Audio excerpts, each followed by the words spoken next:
সকল গুরুজনদের আমার প্রণাম জানাই এবং ছোটদের আমার অনেক অনেক ভালোবাসা। বিশেষ কিছু বলতে চাই না, শুধু কয়েকটা কথা বলবো। বিদ্যালয় হচ্ছে আমাদের ডিসিপ্লিন, যেটাকে আমরা বলি পাংচুয়ালিটি, এটা শেখার আঁতুড়ঘর বলি। কারণ যারা ক্লাস 8 থেকে ক্লাস 9-এ যাচ্ছ, তারা অনেকটাই বড় হয়ে গিয়েছ।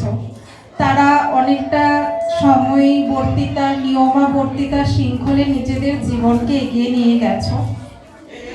যখন তোমরা কোনো বড় স্কুলে যাবে, তোমরা যদি ভালো কাজও কিছু করে থাকো, তোমাকে জিজ্ঞেস করে সবসময় যে তোমার বাবা মায়ের নাম কি, তুমি কোন স্কুল থেকে এসেছো, এটাও তার সাথে জিজ্ঞেস করে থাকে।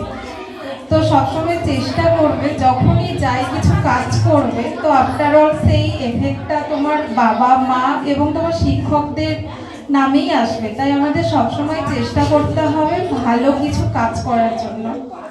আজকে খুব ভালো লাগলো যে এখানে সবাই পড়াশোনার সাথে সাথে গান বাজনা, নাচ, ইভেন যোগ ব্যায়াম, যেটা এখনকার দিনে খুব দরকার, আমাদের শরীর সম্পর্কে সচেতন হওয়া। কারণ আমরা এখন